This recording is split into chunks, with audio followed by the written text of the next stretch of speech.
सो hey guys, good morning. और ये बनारस की वीडियो का लास्ट पार्ट होने वाला है, क्योंकि मैंने पहले ही बता चुके थे कि रूम पे जाने के बाद से मैं ये सारी चीज़ें एक्सप्लेन करूंगा कि पर्सनली मैंने वहाँ पे क्या फील किया। ठीक है, हम वहाँ पे गए थे एक भाई को लेके जिसका BHU का एग्ज़ाम था, तो उन्हीं के किराया भाड़ा पर था और टूर वगैरह का भी उसी ने खर्च उठाया था। ठीक है, और उसका एग्ज़ाम जो था 8 बजे से, और 8 से 10 के बीच उसने 2 घंटा एग्जाम दिया, और 10 के बाद से हम लोग वहाँ पे चले गए 80 घाट पे। और 80 घाट पे वहाँ पे करीब 10:30 के आसपास पहुँच गए थे। और वहाँ पे इतनी ज़्यादा गर्मी है ना भाई, मैं तो पर्सनली ये कहूँगा कि तुम गर्मी के मौसम में वहाँ पे जाओ ही नहीं। बहुत ज़्यादा गर्मी थी। ठीक है, और वहाँ पे मन नहीं कर रहा था कि भाई यहाँ पे रुके।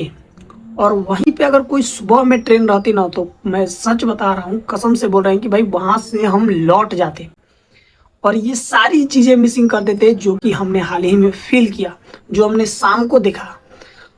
जो शाम का नज़ारा है वो भाई बहुत ही अलग है ना। तो 10 बजे के बाद से 10:30 बजे के आसपास जब हम वहाँ पे पहुँच गए थे, तो वहाँ पे हम लोग रुके, थोड़ा सा आराम किए, है ना।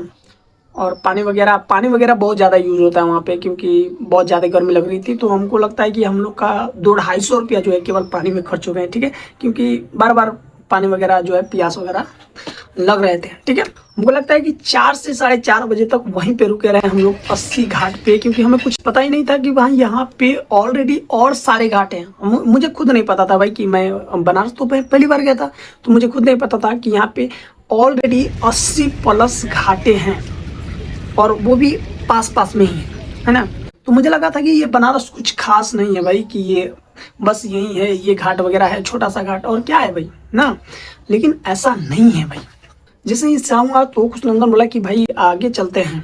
ठीक है, आगे चलते हैं हम लोग मणिकर्णिका घाट पे, क्योंकि वो सबसे बड़ा घाट है और वहाँ पे हमेशा चिताएं जो है जलती रहती है, और वहाँ पे एक मंदिर है, वहीं पे चलते हैं। ठीक है, तो हम लोग आगे बढ़ना चालू किए, और वहाँ पे जैसे जैसे आगे बढ़ते गए, वहाँ पे देखे कि लोग स्नान वगैरह कर रहे थे, तो हम लोग भी स्नान करने लगे। लेकिन स्नान करने के बाद से जब आगे निकले, वहाँ पे देखे बहुत सारे फॉरेनर वगैरह थे, विदेशी बहुत ज़्यादा वहाँ पे आते हैं। क्योंकि 80 घाट छोटा था तो वहाँ पे भीड़ कम थी, लेकिन जैसे जैसे आगे बढ़ रहे थे टेम्पल, अब वहाँ पे तो बहुत सारे टेम्पल थे भाई। इतनी छोटी छोटी बड़ी बड़ी बहुत सारे टेम्पल थे। मुझे नहीं लगता कि अगर तुम एक दिन के लिए जा रहे हो तो वो सारी चीज़ें तुम दर्शन कर पाओगे। तो अगर घूमने ही जाना है तो 3-4 दिन का अराउंड जो है जाओ, है ना। लेकिन मैं बता दूं वहाँ की मैंने वहाँ पोस्टर में लिखा हुआ था कि 500 रुपया रूम भाड़ा और 1000 एक दिन का, और एसी के लिए एसी वाला रूम जो है 1000, और नॉन एसी जो रूम है वहाँ पे 500 थे। और आगे बढ़ते बढ़ते गए हम लोग, जो मणिकर्णिका घाट के जब विश्वनाथ टेम्पल के पास गए, मत पूछो भाई कितनी भीड़ थी। आप वीडियो में देख सकते हैं कि बहुत ज़्यादा वहाँ पे भीड़ थी भाई। असलियत में दिन में सारी बोटें जो है खाली पड़ी हुई थी, लेकिन वहाँ पे अगर ठीक से देखिएगा तो विश्वनाथ टेम्पल जो यहाँ पे जो आरती हो रही है, उसके सामने जो लोग बैठे हुए हैं वो केवल बोट में बैठे हुए हैं। देखो वो सारे के सारे बोट खड़ी हुई है, और उसमें बैठ के लोग देख रहे हैं भाई। हम लोग जैसे वहाँ पे आरती वगैरह देख के जैसे ही हम लोग विश्वनाथ टेम्पल के लिए निकलते हैं, वहाँ पे एक तो मोबाइल और बैग अलाउ नहीं था भाई, और एक और चीज़ें थी वहाँ पे कि मोबाइल और बैग जो है सुरक्षित रख सकते हैं आप लॉकर में बिल्कुल फ्री में, लेकिन दिक्कत ये है कि वहाँ पे फूल माला वगैरह लेना पड़ेगा।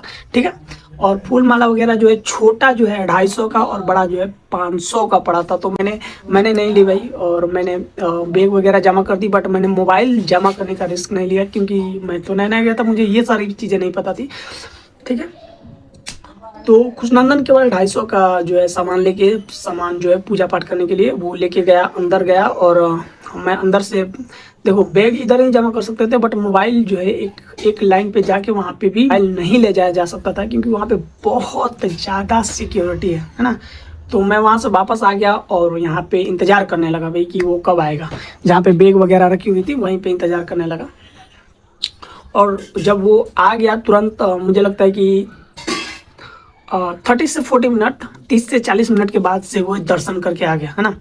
और दर्शन करने आने के बाद से हम लौट रहे थे, तो गलत गली में चले गए थे भाई, गलत रोड से चले गए थे, तो वहाँ पे बहुत ज़्यादा भीड़ थी भाई। यूपी बहुत आगे। और जब हम रोड में गए ना भाई, इतनी ज़्यादा भीड़ थी ना भाई, जैसे चाइना के बाजारों में होता है उतनी ज़्यादा भीड़ थी। हमें लग ही नहीं रहा था कि भाई ये इंडिया है ना। तुम ये देखो इतनी ज़्यादा भीड़ है यहाँ पे। कोई बोल सकता है कि भाई इतनी ज़्यादा भीड़ भी हो सकती है, बट ये है। और वहाँ से आने के बाद से जो है हम बोले कि भाई उसको बोले कि उसको जब हम लोग बोले कि चलो वहाँ पे चलना है, तो वो अंकल जो है बोले, वो भैया जो है वो बोले कि 150 किराया लगेगा बनारस जंक्शन का। तो हम लोग ने बोला ठीक है भाई, बनारस जंक्शन छोड़ दो और 150 रुपया रख लो।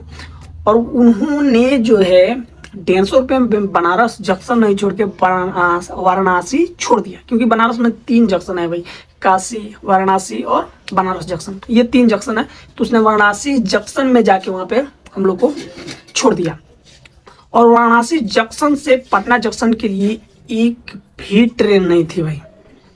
और उस टाइम में ट्रेन नहीं थी भाई, क्योंकि हम लोग ने सोचा था कि भाई 10 बजे जब हम लोग को वहाँ छोड़ देगा तो 10:10 में ट्रेन थी बनारस जंक्शन से पटना जंक्शन के लिए। तो उसने, हम लोग जब जंक्शन में गए तो पता चला कि भाई ये वाराणसी जंक्शन है। अब तो ट्रेन वहाँ पे थी नहीं, बहुत दिक्कत हुई भाई। और हम लोग सोचे कि एक ट्रेन में बैठ के चलते हैं। एक ट्रेन जा रही थी वाराणसी से, जा रही थी बनारस के लिए, तो वो उसमें बैठ गए कि चलो भाई इसमें बैठ के जाके बनारस, और वहाँ से वहीं ट्रेन 10:10 में पकड़ लेंगे। लेकिन जैसे ही आधा दूर गए पता चला कि भाई ये वो ट्रेन खुल चुकी है, क्योंकि ये 10:15-25 में ठिका रही थी, 10:25 में वहाँ पे ठिका रही थी। और वो ट्रेन जो है 10:10 में थी, तो वहाँ से निकल गई। और वहाँ बता दें टाइमली वहाँ से निकलती है, तो कोई दिक्कत वगैरह नहीं था। तो हम लोग को बहुत दिक्कत हुई भाई। और हम उस अंकल या भैया को जो बोल लो, बहुत गाली देने का मन कर रहा था कि बेटा आ गया तो बहुत वो वगैरह, बहुत ज़्यादा गालियाँ देने का मन कर रहा था, है ना भाई। मतलब ये था कि उनको गालियाँ दे या शुक्रिया कहे, ये हम लोग को ये समझ नहीं आ रहा था। शुरू में तो बहुत गुस्सा आया भाई, बहुत गालियाँ वगैरह दी।